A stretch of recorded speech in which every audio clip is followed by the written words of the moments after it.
என் அதுக்கு பின்னாடி ஒளிஞ்சிட்டு இருக்க சயின்ஸ் அண்ட் ஸ்பிரிச்சுவலில் நாம் தெரிஞ்சுப்போம். மார்கழி மாதத்தில் அதிகாலையில் நல்ல ஆரோக்கியத்தையும் உடல் நலனையும் தரக்கூடிய காற்று அதிகமாக இருக்கும், பூமியில் இருக்கும்.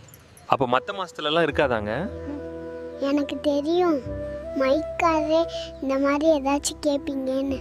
இந்த மார்கழி மாதத்தில் இருக்க மாதிரி வெதர் கண்டிஷன் வேறு எந்த மாதத்துலேயும் கிடையாதுங்க.